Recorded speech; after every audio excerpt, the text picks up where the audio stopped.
Thank you. I am here today because about 15 years ago, I was sitting with a group of about 20 residents of a senior care facility, and I was there to capture some of their stories. So as we went around the room, I asked them to think of a smell. When they smelled it today, it took them back to another place and time. And we were hearing happy stories about the lavender bush and lilac bushes outside Grandma's bathroom window, and the fresh-baked, homemade chocolate chip cookies sitting on the kitchen table when they came home from school. There was even a man who said the smell of manure reminded him of his wife. Well, that's because they met when they were working together on a farm. And then we got to Emma Jean. She was sitting in the corner like this. I knew I was in trouble. She proceeded to tell the group, I don't have any happy memories. My mother was a taskmaster, and I got married to the first man who asked me when I was 15 just to get out from under her roof. I knew that I had to break the ice, so I asked Emma Jean to tell us about her mother. And she proceeded to tell the group that her mother was an orphan. And growing up in the late 1800s in rural Ohio, that meant from the time she was 8 years old, she was sewing denim overalls in a factory just to earn her keep. And then she was adopted by a farm family and treated like an indentured servant, toiling in the fields all day and sleeping on a horse blanket in front of the wood-burning stove in the kitchen at night. As Emma Jean was telling her mother's story, you could see the realization wash over and soften her face. She said, I guess that's why my mother always expected us kids to work, because that's all she ever knew as a child growing up. I asked Emma Jean, is there something that your mother taught you today that you really cherish? And she blinked. And she looked this way, and she blinked again, and then she looked straight at me, and she said, I never thought about that. But she taught me how to sew. And I've never had a standard-built body. I could never order clothes from the catalog or wear them right off the rack, so I always made my own clothes and always got so many compliments. Finally, at 80-something years old, Emma Jean was not only able to forgive her mother, but celebrate the time that she had with her. And it's stories like Emma Jean that have put me on this female Don Quixote quest to get people to tell their stories. I believe in the axiom that everyone has a story to tell.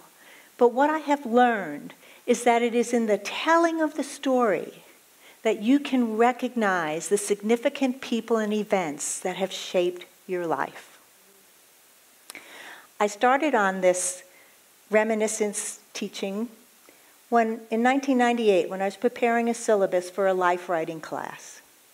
As a journalist, I knew that the people I interviewed responded with more details when I used sense memory prompts, because scientific research has shown that the smell, sound, and even objects can trigger the significant memories about emotional events. So I decided that I would add some of my own childhood memories to my syllabus as examples. And as I followed my senses back to memories about my mother, who had passed away several years before, it amazed me how celebrating the time I had with her eased the pain of my loss, and that I could recognize how she had shaped my life. But even more powerful, looking back with adult eyes on unpleasant childhood memories, I was able to forgive my mother, just like Emma Jean. For instance, I talked about how linoleum square tiles remind me of being pigeon-toed as a child. We used to live up a flight of about 13 steps, and I could rarely walk down all or part of them without falling. This was due to being klutzy, but it was also because I was extremely pigeon-toed. Well, my mother didn't want to embarrass me by having me wear these clunky shoes that went with this metal apparatus. So she decided to take matters into her own hands, and she was going to train my feet herself. So that summer, after she braided my hair so tight, I had this perpetual smile on my face, she would have me literally toe the line, and she would have me walk along the outside edge of the linoleum tiles. And any time one of my toes would stray into the center, she would slap me on my back and say, "Walk the right way." I hated those walking lessons, and I thought my mother was just being so mean to me. But looking back with a new perspective, I recognized that it was out of her love for me. And even though I'm still a klutz, at least I'm not pigeon-toed anymore. Well, when Rita heard my story about walking lessons in one of my reminiscence workshops, she decided to apply the same technique to her awful childhood memories about her alcoholic, abusive father. She told us that she would sit at the kitchen table every night to finish her homework before going out to play. And because she was left-handed, as was her father, he forbade her to do her homework with anything but her right hand. This took her twice as long. And while her other siblings were out playing, she was struggling to finish her homework. So her mother took pity on her, and she said, "Go ahead and finish with your left hand, and I'll watch for your dad to come home from work." Well, this worked a couple of times until the day her father came in the back door, and he caught her left-handed. As was his nature, he proceeded to give her a severe beating. But as Rita was recalling this incident, in her mind's eye, she could see her father's left hand coming down on her, missing 2.5 fingers from being forced to work with machinery for right-handed people. She instantly recognized that it was out of his care and concern for her to not suffer like he had as a left-handed person in a right-handed world. She applied this technique to several other unhappy memories about her childhood and was finally able to forgive her father. And she wrote to me and told me, "It changed my life forever." Why is that? Well, when I worked as a facilitator for the Fetzer Institute campaign for love and forgiveness, I learned that every day we don't forgive is like taking a dose of poison. Now, forgiving doesn't mean you condone the wrongful act. What it means is you empower yourself to let go of the hate and resentment for that wrongdoing and the wrongdoer. So which would you rather be? The victim who slowly destroys themselves, or the person who empowers themselves to find the empathy to forgive? But before I go any further, I want to tell you that there are 2 sides to every story. We talked about the telling of the story, but there's also the listening to the story. And listening can be tricky. Sometimes there is so much noise coming from how we feel or what we think happened that we can't hear what the other person is saying. Has that ever happened to you? I'd like to share one more story about how a woman named Teresa was able to listen, really listen, to the point of finding empathy to forgive.